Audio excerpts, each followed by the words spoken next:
here with Gary Steele. He's the CEO of Proofpoint. They do email security, archiving, and DLP. How are you? Great. Great to be here.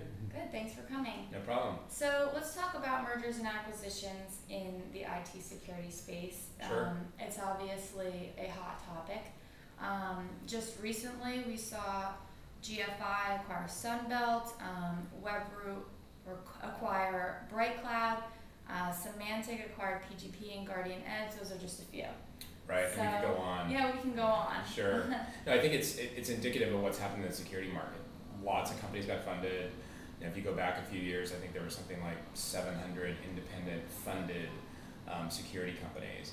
Many of those had really interesting technologies but niche products and weren't able then to build a big business. And so given that, a lot of times those companies have to find homes at some point. And I think it's indicative of the level of M&A activity that we're seeing today. So tell us about some of these recent acquisitions. Which ones are most interesting to you? Yeah, I think the one big trend that I see is that as a SaaS player ourselves, we're also seeing that a lot of the SaaS properties being purchased. So if you look at Symantec buying Message Labs, McAfee buying MX Logic, Cisco buying ScanSave, there's a clear indicator that the big guys are looking to have SaaS properties as part of their overall businesses. It's obviously hard to build internally. It's much easier to buy and bring that technology in-house. And that's one of the key areas where we're seeing growth. So it's obvious that that would be a place where the big guys would place a bet. They all want to get into SaaS. They all want to get into SaaS because they know they have to have it. They know they have to have it. And frankly, it's hard to transition in an on-premise business to SaaS. And I think one of our key differentiators has been being able to deliver all that together.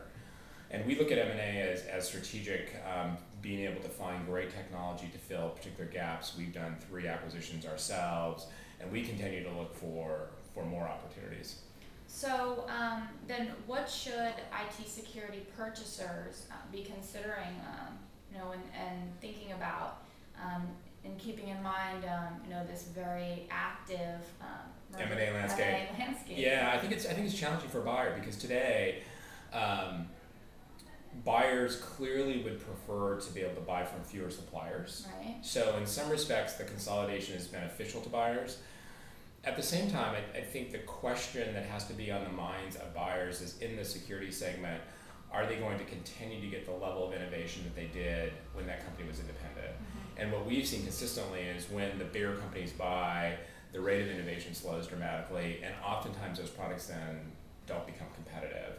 And so, I think as advice to a buyer is, as they're evaluating security technologies, make sure that those companies that are independent today can remain independent. Do they have the financial viability to do so?